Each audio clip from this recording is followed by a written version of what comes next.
அமெரிக்க அதிபர்கள்லே Trump தனித்துவமானவர் தான். ஏன் அப்படின்னு கேட்டா, அப்படியே ஓப்பனா உண்மைய போட்டு உடைச்சுருவாரு. பொதுவாவே அமெரிக்கா ஏன்டா இங்க இருக்க அப்படின்னா, உலகத்தோட நன்மை, உலகத்தோட அமைதி. "டேய் கருமம் உன்னைய கேட்கவே இல்ல. போய் இருடா, போடா கொள்ளையடிச்சுட்டு போடா" அப்படின்னு உலகமா விலகிக்கும். ஆனா ட்ரம்ப்ப பொறுத்தவரை அப்படி கிடையாது. "சிரியால ஏன்டா இருக்கீங்க? அங்க எண்ணெய் வயல் இருக்கு இருக்கேன். இல்லாட்டி நான் இருப்பனா?" அப்படின்னு சொல்லி ஓப்பனா சொல்வார்கள்.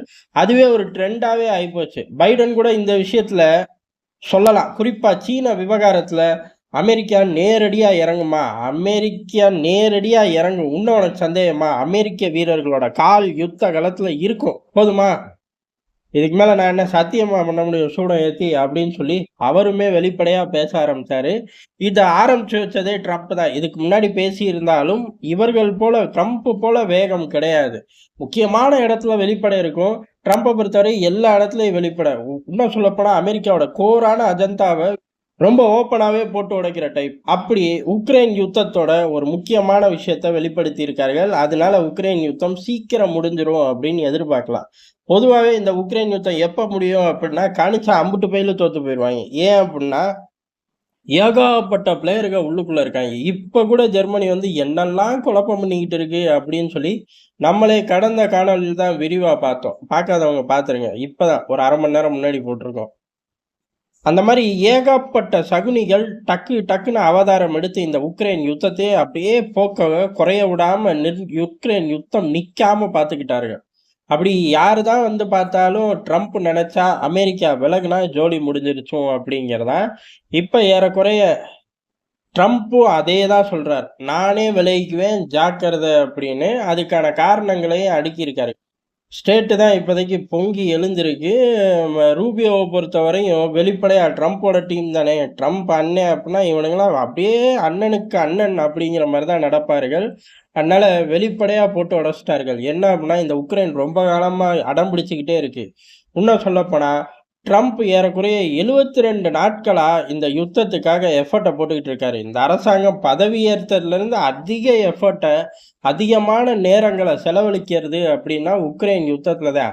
இம்புட்டும் செலவழிச்சும் ஆரம்ப கட்டத்திலே இருக்கு. நாங்க பதவி ஏற்கும்போது என்ன நிலைமையோ, அதே நிலைமையில இருக்கு அப்படின்னு சொல்லி, பாதி உண்மை, பாதி பொய் சொல்றாரு. காரணம் இவங்க ஆரம்பிக்கும்போது, உக்ரைன் யுத்தம் எங்க இருந்துச்சோ, அதே இடத்துல தான் நிக்குது. ஆனா, அத சுற்றி அமெரிக்கா எடுத்த மைலேஜ் அப்படிங்கிறது தாறுமாறா இருக்கு. ரஷ்யா கிட்ட இருந்தே ஏகப்பட்ட மைலேஜ், கைதிகள் பரிமாற்றம் நமக்கு தெரிஞ்சு, தெரியாம ஏகப்பட்ட அண்டர் கிரவுண்ட் டீலிங்கு. இவர்கள் டீலிங்ல ஒட்டுமொத்த ஐரோப்பாவையும் அப்படி நடுங்க விடுறது. இதெல்லாம் அண்ணன் தனியா கேபினெட் மீட்டிங்ல உட்கார்ந்து ஸ்கோர் பண்ணி மைலேஜ் எடுத்துக்குவாரு. அதனால இவர பேச விடலையாட்டுக்கு. இவரு இத மட்டும் பாதிய மட்டும் சொல்ட்டாரு. அந்த மாரி இவ்வளோ எஃபோர்ட் போட்டா அதே இடத்துல நிக்குது. இனிமேல நாங்க போட மாட்டோம் அப்டின்ட்டார்கள். ஒண்ணு யுத்தத்த முடிச்சுக்க எங்க பேச்ச கேட்டு. அப்படி இல்லாட்டி நாங்க இல்லாமயே யுத்தத்த நடத்திக்கயேன். அமெரிக்கா ஒண்ணும் இந்த யுத்தத்த ஆரம்பிக்கல. அத எல்லாரும் தெரிஞ்சுக்கங்க. சும்மா எங்ககிட்டயே ஓடி வந்து உக்ரைன் யுத்தம் எப்ப நிக்கும்? எப்ப நிக்கும்னு கேட்கிறீங்க. முதல்ல நாங்களா யுத்தம் பண்ணிக்கிட்டு இருக்கோம். அமெரிக்கா எது இந்த யுத்தத்துல இருக்கு? இருக்கிறது உக்ரைன் தான்.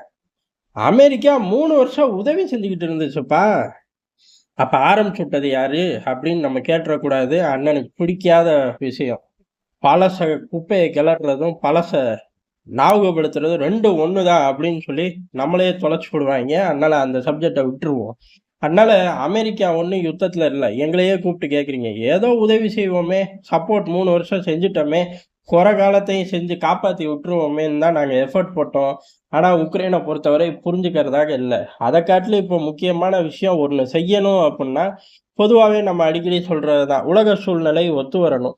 உலக சூழ்நிலை அப்படிங்கிறது அப்படி கிடையாது. உக்ரைன் யுத்தம் எவ்வளவு முக்கியமோ, அதே அளவுக்கு முக்கியம். அத காட்டிலும் கூடுதலான முக்கியம். உலகத்துல பல சம்பவங்கள் நடந்துகிட்டு இருக்கு. நாங்க அங்க ஃபோக்கஸ் பண்ணுவோமா? இங்கேயே ஃபோக்கஸ் பண்ணிக்கிட்டு இருப்போமா? இத டக்குனு முடிச்சுட்டு அடுத்த கட்ட எங்க ஃபோக்கஸ நோக்கி போகணும். அதுக்கு உக்ரைன் யுத்தம் நிக்கணும். நிக்காட்டி நாங்க கிளம்பி போய்க்கிட்டே இருப்போம்டா. காரணம் உலகத்துல பல விஷயங்கள் நடந்துகிட்டு இருக்கு. அதுலலாம் அமெரிக்காவோட ஃபோக்கஸ் அப்படிங்கிறது வேணும் அப்படின்னு வெளிப்படையா போட்டு உடைச்சுட்டார்கள். இனி நம்ம பெருசா சந்தேகப்பட வேணாம். உக்ரைன் யுத்தம் தன்னால நின்றும். அமெரிக்காவோட ஃபோக்கஸ் அப்படிங்கிறது ஈரான்ல இருக்கு, சீனால இருக்கு. ஈரான் பத்திக்கிச்சு. அடுத்து சீனாவும் பத்திக்கும். உலகம் எதிர்பார்க்காம வேற ஏதாச்சும் பத்திக்கிறதுக்கு வாய்ப்பு இருக்கு. காரணம் என்ன அப்படின்னா, ரஷ்யா உக்ரைன் யுத்தம், அசர்பைஜான் அர்மேனியா, காசா இஸ்ரேல் ஒண்ணுமே ஒருத்தன் லிஸ்ட்ல இல்லாததான் பத்திக்கிச்சு. அதனால இப்ப ஈரான் சீனான்னு இருக்கக்கூடிய லிஸ்ட்ல இல்லாத ஒன்றும் பத்திக்கிட்டு எரியறதுக்கு அதிக வாய்ப்பு இருக்கு. யுத்த காலத்தை தான் சொல்றேன். அதனால அதை நோக்கி நாங்க ஃபோக்கஸ் பண்ண போறோம் அப்படின்ட்டார்கள். அமெரிக்கா போறோம் அப்படின்னாலே முடிஞ்சிருச்சு ஜோலி அப்படிங்கிறதா. மிக விரைவில் உக்ரைன் யுத்தம் நிக்கும். நிக்காட்டி அமெரிக்கா கிளம்பும். அமெரிக்கா கிளம்புனா அன்னைக்கும் யுத்தம் நிக்கும். அப்ப ரஷ்யாவோட வெற்றி அணிவகுப்பை சீக்கிரமே உக்ரைனுக்குள்ள பார்க்கலாம். ஜெலன்ஸ்கி எங்க இருப்பார்? அந்த கேள்விக்கு அவருக்கு மட்டுமே பதில் தெரியும். நன்றி, வணக்கம்.